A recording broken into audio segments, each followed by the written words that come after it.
Brian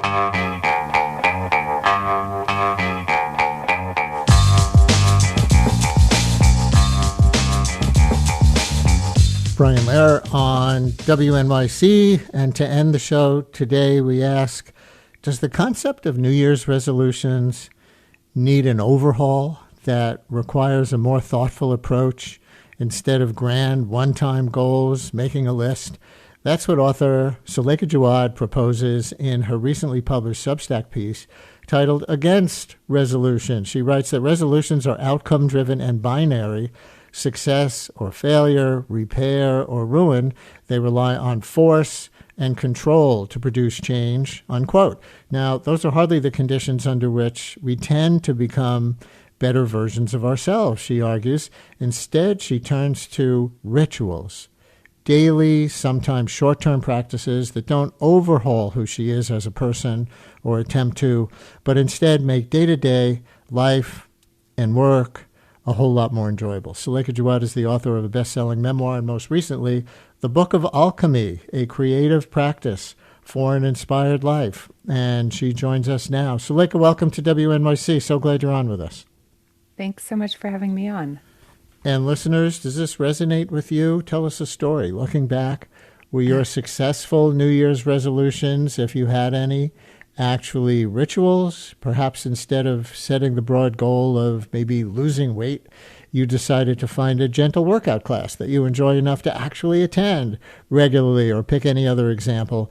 212-433-WNYC. Or did the binary of a New Year's resolution ever work for you past, say, January 15th?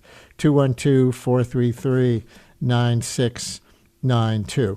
So, Against Resolutions is the title of your piece. Maybe start with a story you tell about the time you set a resolution to run a half marathon, all while in treatment for leukemia. What inspired you in the first place? And tell our listeners what ended up happening.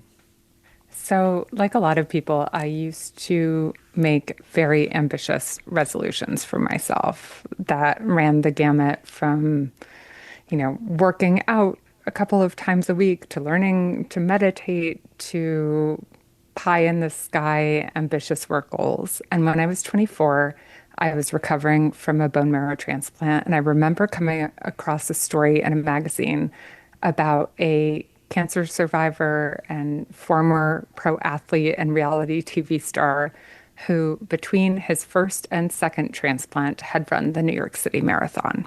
Now, I was feeling really lost. I was unrecognizable to myself. And I did this sort of flawed math that despair excels at. And I decided that if he had had 2 bone marrow transplants and run 26 miles, then I could manage 13 miles having had 1 bone marrow transplant. And that was my New Year's resolution. And I got my fancy running shoes, put on an outfit, and went for my very first jog. And when I left the house, I remember asking my mom to take a photograph of me, fist raised in the air in victory. And I promptly posted it because posting it meant that I had to go through it. And that was part of the flawed thinking of resolutions, that you can will yourself into doing something just by declaring it. But I was very much confusing declaration with destiny because I failed to reckon with a few very important facts. One, that I was not a former professional athlete. I hadn't even been able to run the mandatory 1 mile in my high school gym class, and that I was still in treatment and spending much of my days horizontal. And so that first run was my last run for many years. It wrecked me. And it ended up resulting in a stress fracture that set me back even further in terms of my fitness goals. And so I didn't just feel like I had failed at my resolution. It felt like proof of my inability to change, proof that even wanting to change was dangerous. And so as a result of that, I started to rethink the whole idea of resolutions, not because I stopped wanting to change, But because I stopped wanting to make a spectacle of it, and I stopped wanting to set myself up for something that seemed almost designed to fail. And so ritual rather than resolution. Explain the difference. Yeah, so resolutions are outcome driven. They're often spectacular in nature. They depend on willpower. And research tells us that they often fail. I think something like 8 out of 10 resolutions end up failing by the end of January, which means that instead of feeling renewed, people often start the new year feeling quietly chastened and like they failed. Rituals, on the other hand, are not spectacular in nature. They're small. They don't ask us to transform overnight. They ask us to return to something again and again, and to just set the conditions for any sort of transformation to be possible. They're process oriented. Here's a nice one in a text that I think you'll say is consistent with that. Listener writes, I'm a drummer, and practicing an instrument for 15 minutes a day will work wonders. And John in Woodhaven writes, concludes his text with perfect ritual devotion, 15 minutes a day. Annie in Queens has something related. Annie, you're on WNYC. Hello. Hi. So I do have something that I think is similar to this. I've made resolutions for years and was never really very successful. And last year, my husband read about and suggested to me that I come up with a theme for the year. And so I would revisit that theme, and my theme was the year of reaching out as a way of being more social. And so every time I had to make a decision of, like, should I go and do this thing or that thing, I would think about the theme, and it would really help me make a decision to be more social and be with other people. And it was the first year that I got to the end, and I thought, you know what, I actually really did accomplish that. Like, I can see real changes in my life. So I thought I would. I think it's kind of in keeping with what you're talking about, although it's a little slightly different.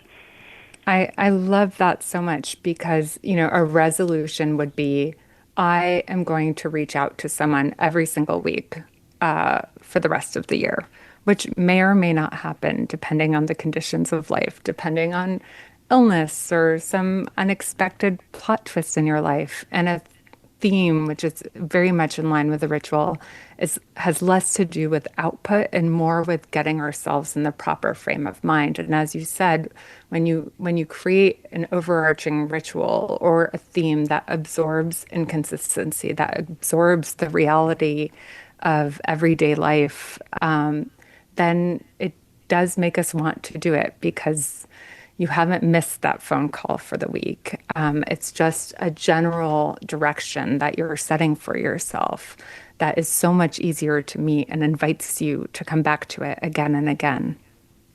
Alice in Brooklyn has a ritual, I think. Alice, you're on WNYC. Hi. Hi, Brian. Thank you for taking my call. Years ago, listening to your show, you had on the author Julia Cameron, who did the Artist's Way series.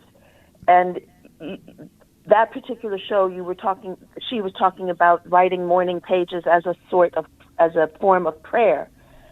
And I, at the time, did not have a spiritual practice. And I thought, that sounds like something I could do because it wasn't necessarily deist-based per se. But I have been doing it every single day since then. Every morning I make my morning coffee. I'm on my 1,300 something day, and the end of the practice always is I give thanks. I give thanks for my family for having brought me into the world. I give thanks to my people who have moved on to the other side. I give thanks for the warmth of my home and the fact that I'm sitting here drinking morning coffee and I have the freedom to sit down for a couple of minutes every day and do this thing just to take care of myself. and it has been a life-altering process. It makes me so happy that something that we did on this show led to this for you. Two of my producers immediately looked it up. It was December 9th, 2021. So you being a little over 1,300 days now would be exactly right. And Alice, that is so gratifying. Thank you very much. Let me sneak in Mandy in Frederick, Maryland, who says she's a therapist. And Suleika, you're going to hear, I think, a professional therapist endorse your approach. Mandy, you're on WNYC. Hello. Hi, thanks for taking my call. I love the show, and I love your guest so much. She's such an inspiration, and the isolation journals and her writings have meant a lot to me. And as a therapist, I could not agree more with this kind of shift. And, for me, a lot of it was changing to the word intentions instead of goals with clients, but it's along the same lines of that framing of much more gentleness and, trying to find how to build maybe practices and using intentions that allow for, I think, and really draw on building more self-compassion, more flexibility, and really not, as again, she was saying, the binary of you did it or you didn't, and not with this sort of kind of pressure. Many, many clients of mine have this self-induced and sometimes external pressures that they're dealing with that are counteractive to not only change but or goals accomplished, but really balance, wellness. So I think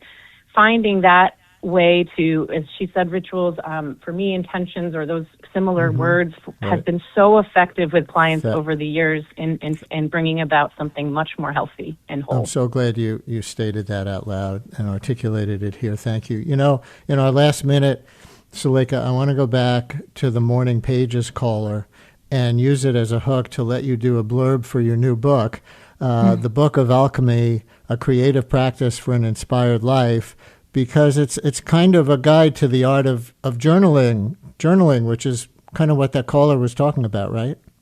Absolutely. So like Alice, my daily ritual is journaling. Right now I'm doing it in the context of a 30-day New Year's journaling project on my newsletter, The Isolation Journals. But there are no rules. There's no page count, no pressure to be wise. Sometimes it's a sentence, sometimes it's a doodle. But the point isn't productivity. It's staying in conversation with myself and creating a container where I get to be my most unedited, unvarnished self without the pressure of transformation. It's more of a place that steadies me. And so the Book of Alchemy is built for people who are interested in having a relationship with their creative life. You don't need to be a painter or a writer to benefit from a daily creative ritual, in my opinion. And the book isn't necessarily meant to be read straight through. You can use the journaling prompts, you can dip in, or you can just keep it nearby when you want some inspiration. And I have to stop because we're out of time, but it's The Book of Alchemy, A Creative Practice for an Inspired Life. Suleika Jaouad, who also wrote that article, that Substack newsletter, Against Resolutions for Ritual. Thank you so much for sharing this with us. It was wonderful.